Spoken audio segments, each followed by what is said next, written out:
Police सहूलत मरकज़। ये मरकज़ basically public की फैसिलिटेशन के लिए उनको जो सर्विसेज पुलिस के हवाले से रिक्वायर्ड हो वो उनको हम within no time provide करते हैं।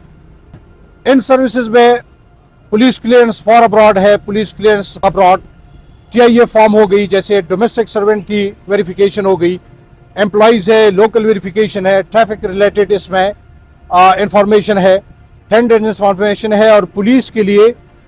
इसमें फैसिलिटीज़ मौजूद हैं। एप्लीकेंट के हवाले से और पब्लिक की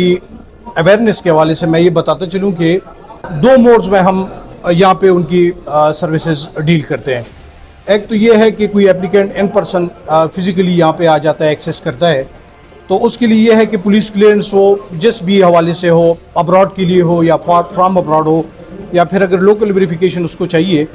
तो उसमें हम ये करते हैं कि एक मैनुअली उसका तरीक़ाकार ये है कि उसका एक फॉर्म होता है जो यहाँ से भी मिल सकता है, डाउनलोड भी हो सकता है नेट के ऊपर, और स्टेशनरी जो है दुकानें फोटोस्टेट वाली वहाँ पे भी उनको मिल सकती है। तो वो फिल करके किसी 17 से और थाने से करके उसके साथ अपनी पासपोर्ट साइज 2 पिक्चर्स लगा के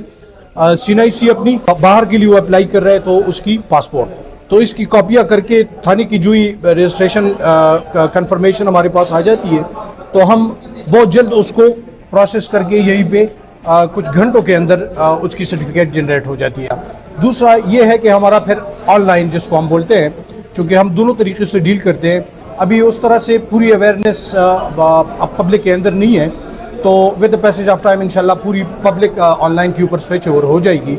तो ऑनलाइन ये है कि बस उसका सिर्फ CNIC और पासपोर्ट ये 2 चीज़ें साथ हो और आ जाएं, यहाँ पे टोकन लेगा और प्रोसेस जो है तो किसी एक डेस्क के सामने बैठ जाएगा और ऑनलाइन ही हम उसकी डेटा एंट्री करके जो उसका जो कंसर्न रिलेवेंट पुलिस स्टेशन बनता है वहाँ पे उसकी क्रिमिनल रिकॉर्ड के लिए हम रिक्वेस्ट भेजते हैं और वो फिर वहाँ से क्लियर हो, एक्सेप्टेड या रिजेक्टेड के साथ वहाँ जाती है SP साहब सिक्योरिटी के ऑफिस और वहीं से हमें थ्रू हो के हम फिर यहीं पे उनकी सर्टिफिकेट इशू करते हैं।